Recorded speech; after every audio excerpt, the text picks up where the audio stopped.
Now we learned the 6 steps to design a digital controller by emulation. This session, we're going to go through an example. So here's the problem. We have to design a system to control the plant. This is a second order plant with a reference signal RS. The output is CS. We skip the first step. Say the controller is a proportional controller. Pretty much it's just a constant. We say this is what we want. The DS is this. This is what we want for the continuous time controller. I probably will get a video on this matter. Say design a more general case controller for a plant and get certain performance. I'll record a separate video on that. At this stage, let's say the first step is done and controller 70 gets what we want for this continuous time plant.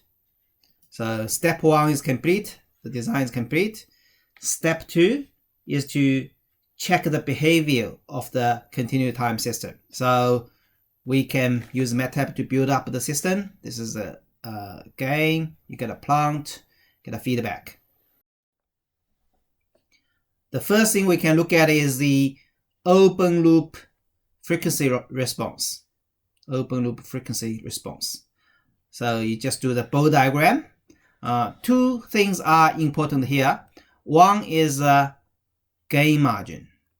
The other one is phase margin. Let's look at the phase margin first.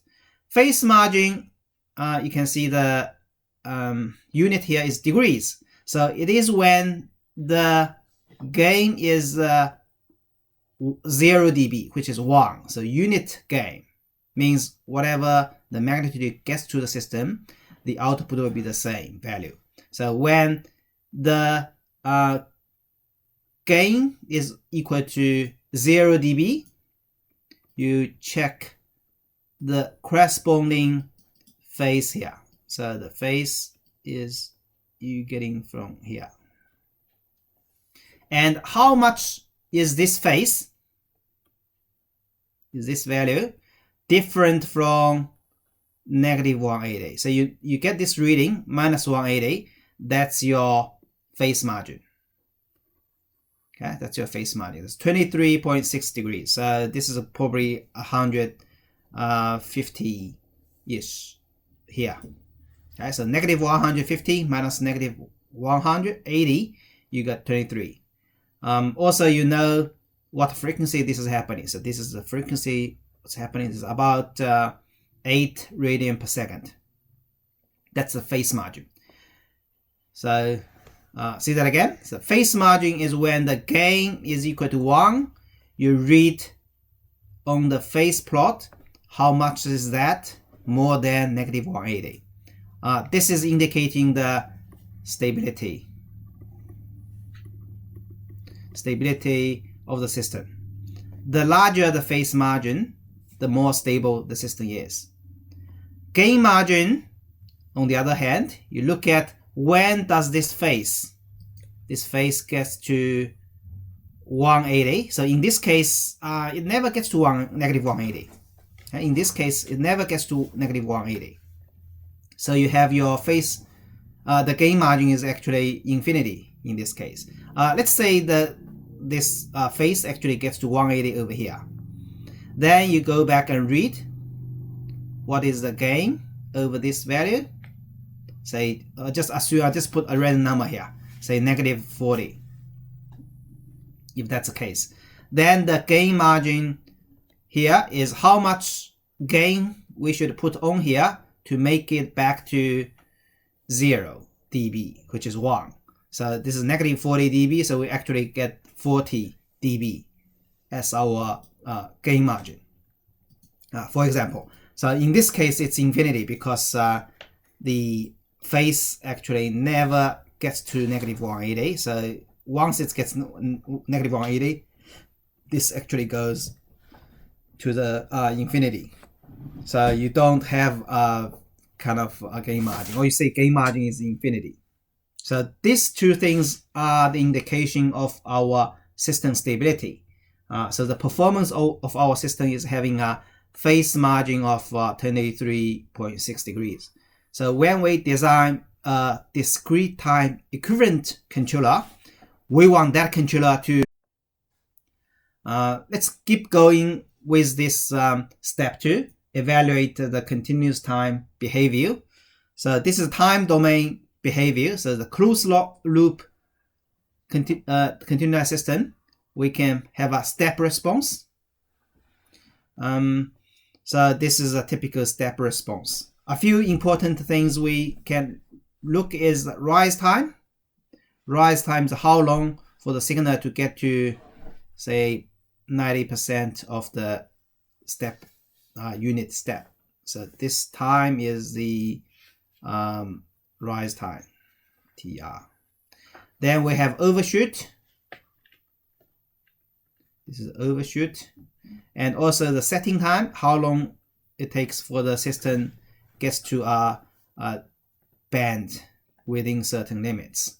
So these are the indication when you design a controller. Normally the customer or the design requirement will specify. Say I will need a rise time to be 0.1 seconds. So in this case it's a 0.14, which is not good enough. Then we have to think about something else. So these are the criteria normally specified by the design requirements.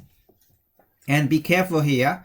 These three things, rise time, overshoot, and the setting time, they are actually contradict to each other. If you have a quick rising time, so very sharp rising time, you're definitely going to get more overshoot.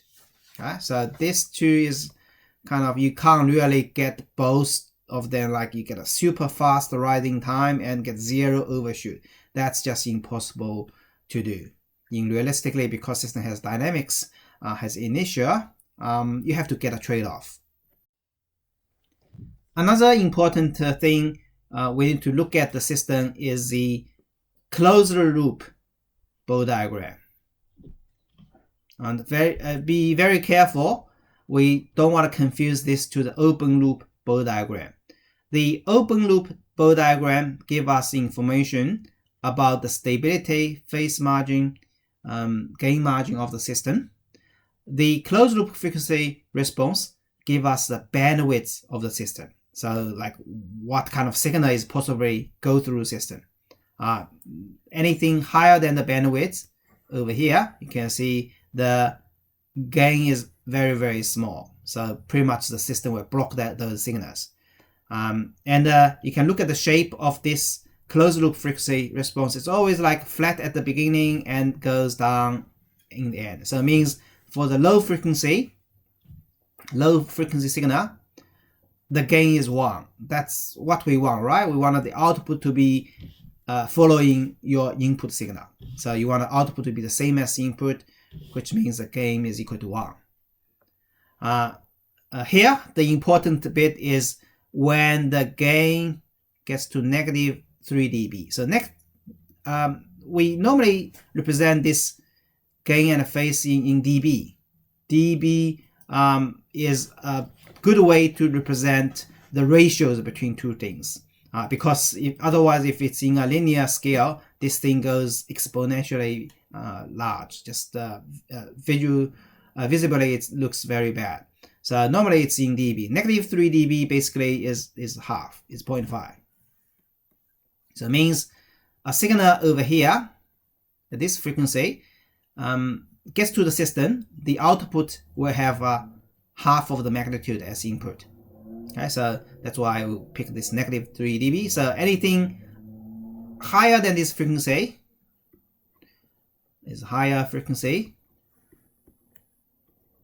We'll consider the system will block them. So this is where we set our bandwidth. If you read that scale from the horizontal axis, it's marked over here. So it's about 12.5 radian per second. Okay, so this is our closed loop frequency of our closed loop bandwidth, and we use this to decide the sampling. After we analyze the behavior of the continuous time system in step 2. Step 3 is to choose the sampling frequency. So this is mainly rely on our closed loop bandwidth from last slide. It's 12.5. Our sampling frequency is chosen as 20 to 40 times of that. So in this case, we just choose the lower band, say 20 times of that 12.5, which give us the sampling frequency is 250 radian per second. So omega is radian per second. And this is equivalent to the sampling period, t equal to 2 pi over omega, give us 25 millisecond sampling time. Now we have the sampling frequency 250 radian per second from step 3.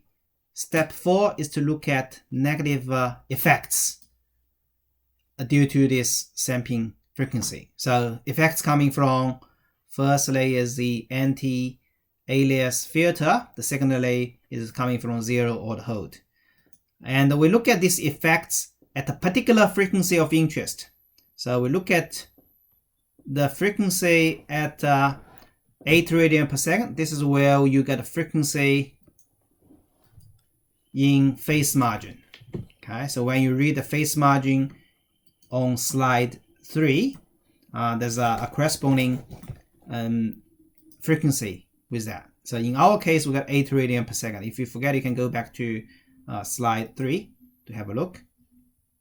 We want to see how much phase delay this filter will cause at 8 radian per second. And the phase delay of this filter can be given at arctangent omega over 125. So 125 is its cutoff frequency. Omega is when S equal to, say, S equal to J omega. This is basically a phase shift. Okay, put that S equal to J omega, the real part, imaginary part. So the tangent is equal to omega over 125. And we look at how much phase do we lost in here. So put 8 in the omega and do the arctangent, and we got 4 degrees. So this is telling us adding this anti-aliasing filter, actually we lost 4 degrees of phase margin compared to the original signal, the original controller. If we look at this bow diagram, open loop bow diagram, it can make things simpler. The blue one is the open loop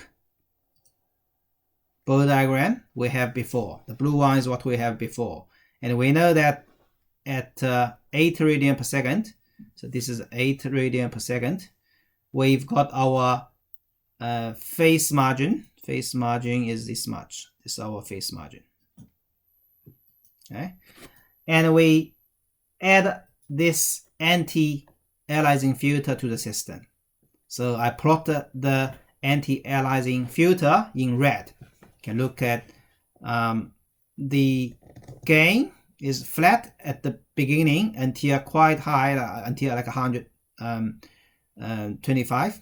That's our cutoff, right? So it's about 100, still very high. It's a unit gain. And if we look at the phase, when the frequency gets higher, it lost certain phase.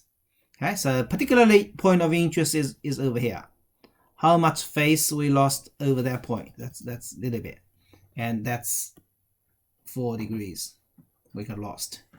So the system with the filter, the open loop transfer function will pretty much be the product of these two together, which then we got this point will be lowered. This will go lowered by that much phase difference. Okay, means our phase margin get lost by a little bit, by 4 degrees. So we used to have 23.5 6 phase margin, and this is becoming only 19.6 now, which means system.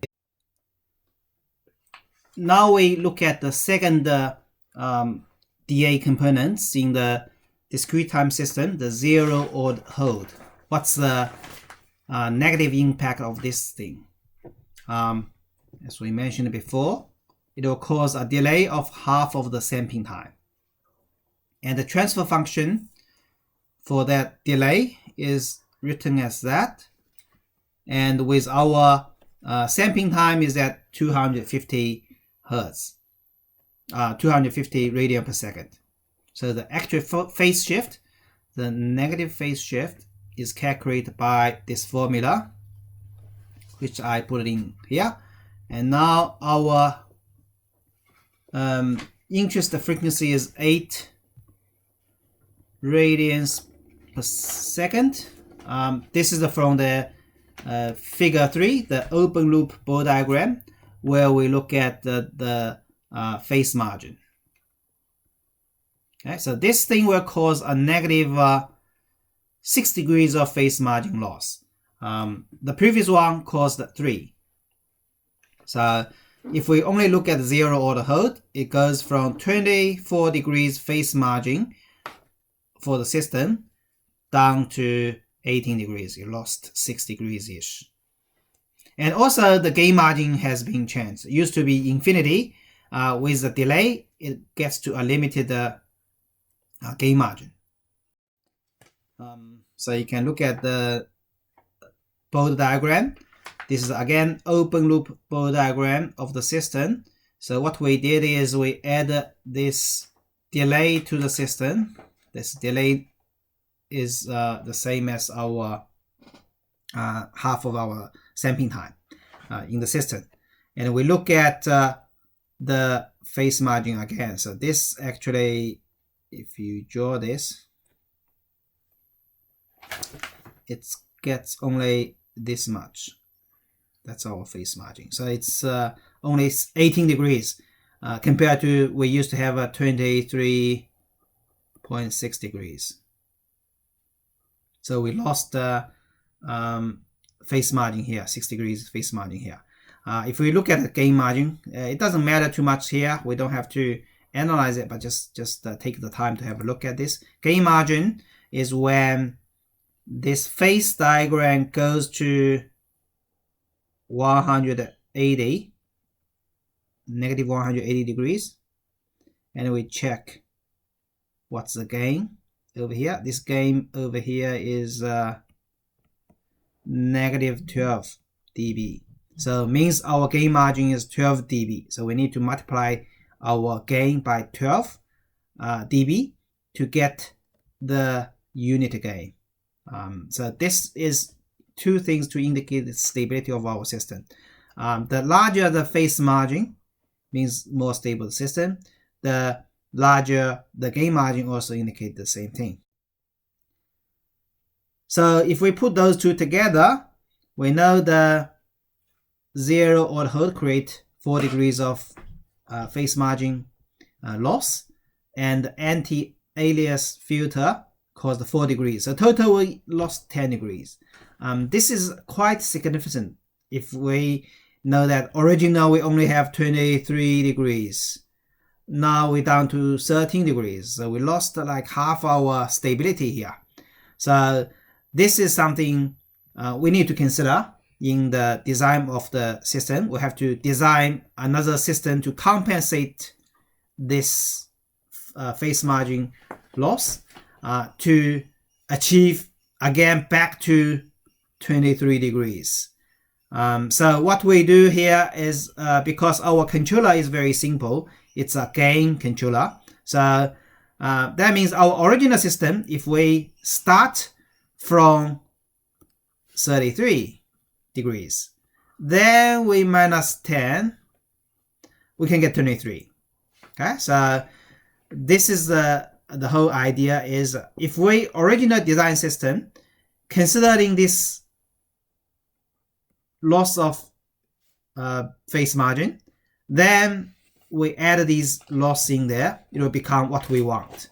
So the idea comes to, what if we originally design a system with 34-degree phase margin? So we'll go back to step 1, change the gain of our controller. So it used to be 70. Now we say, let's reduce the gain and have a look, see what phase margin are we getting. If that's kind of close to what we want, then we can make some fine adjustment to reach 34. And once that's achieved, then the zero order hold and the filter will reduce 34 to 24. And that's exactly what we want. Okay, so it's kind of a bit trivial. We look at this problem.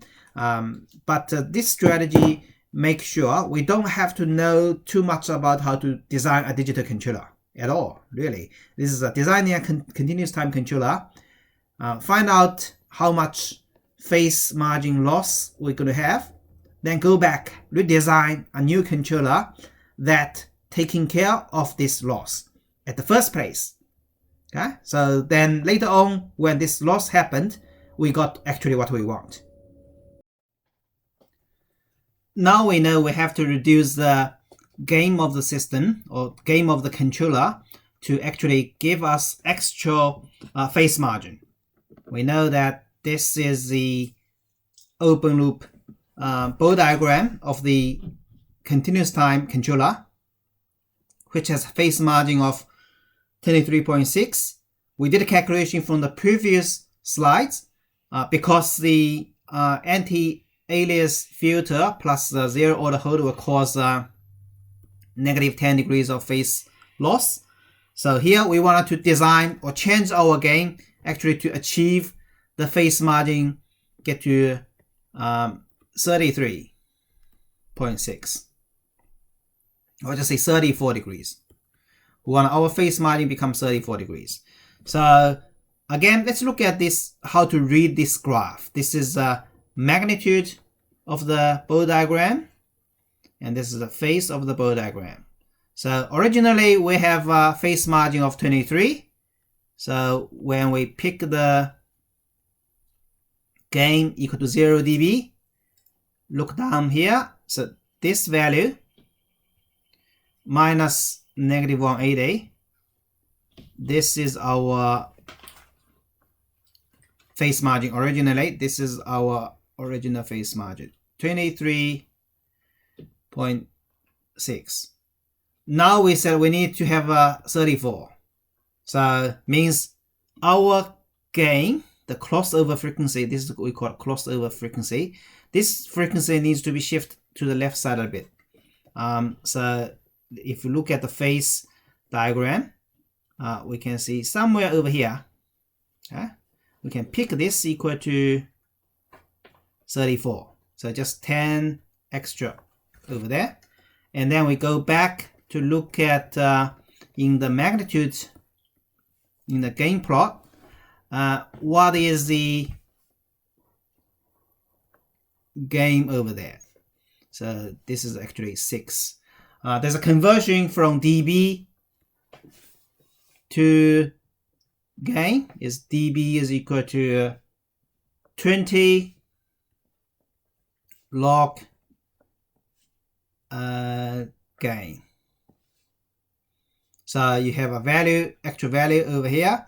If you take 20 log of that value, you get this dB. So you can do the other way around. 6 dB is actually equal to 20 log 2. Okay, so it means here we have to reduce our gain by half because we want to move that point actually to here. Okay, so one thing we need to be familiar is changing the controller gain is actually going to shift this gain margin plot up and down without changing the phase margin. So that's what we want. We move the gain smaller. So that point actually goes to 6 dB, actually goes to 0 dB. And then we get a phase margin of 34. With this design, then the delay caused by the zero order hold and also the original control law is ds equal to 70, and the new control law we got is ds equal to 35. This is due to the effect of the anti-aliasing filter and zero order hold. You can see the gain is smaller, which means the system will be slower and also not that quick response. This ds goes to dz because it's a constant. You get the same constant of dz, and we can convert to numeric algorithm. From a controller point of view, the control signal is equal to 35 times the error signal. Very straightforward, and we can implement our control. Then the last step is to check the performance of our discrete time controller. Basically, we compare the performance of this discrete time controller or sample data controller, the green one, with the continuous time controller, the blue one. So this slide, we analyze the step response. The next few slides, we're going to analyze frequency domain performance. So from step response point of view, the continuous time, the blue one, you can see it gets a bit more overshoot and a little bit faster because this one, the gain is 70. The sample data system, the gain is only 35. So the gain is only half. This is a 70. So we have less gain, so the system responds a little bit. If you look at the closed loop frequency response of the continuous time and the sampled data systems, the blue one is continuous system, the red one is sampled system. You can see the bandwidth of the system goes a little bit narrower. The bandwidth goes a little bit narrower. And also the system has a bit more damping. Here is the code for generating all the figures I showed in the last few slides, including the plant, the controller, the MATLAB code to generate the closed loop, and you design the discrete model. This is how you do the step response, frequency response. So these are the code that you can use to test on the MATLAB to show if you can get the same plot as what we got. What I'm going to do is I will use another example to walk you through by the MATLAB demonstration. So that includes some continuous system design plus some analyze. So just extra example video for you to follow on this topic. At last, let's compare the frequency response of the three systems we have. The blue one is our continuously controller. The red one is our final digital controller. And the green one is our middle point, like the equivalent continuous controller in digital domain, without compensation of the anti-aliasing filter and also the zero order hold. Say, let's look at the blue and green first. You see, blue and green in the gain part, they are quite similar, at least at the low frequency, they're quite similar, and they have the same cutoff frequency over here.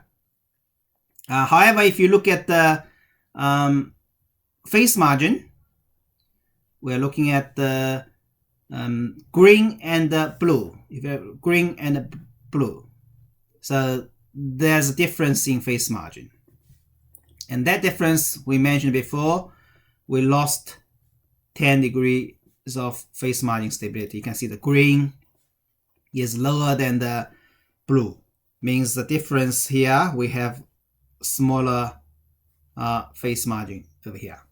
So what we did to compensate for that is we actually make a red one out of the green one by reduce the gain. Reduce the gain means like our cutoff frequency goes lower, and if we look at the phase margin here, the red one and the blue one have exactly the same phase margin. Exactly the same phase margin over here. So the idea here, what we choose is to design the controller with the same stability, same phase margin, and sacrifice some gain of the system, sacrifice some of the response time. So like I said, the control is always a trade-off. This is what I present, one of the methods designed by emulation to sacrifice the gain or response to achieve same stability for discrete time controller and the continuous time controller. And this is the method that you're going to use for design your project. There are many other methods, but we don't use them, at least in this project.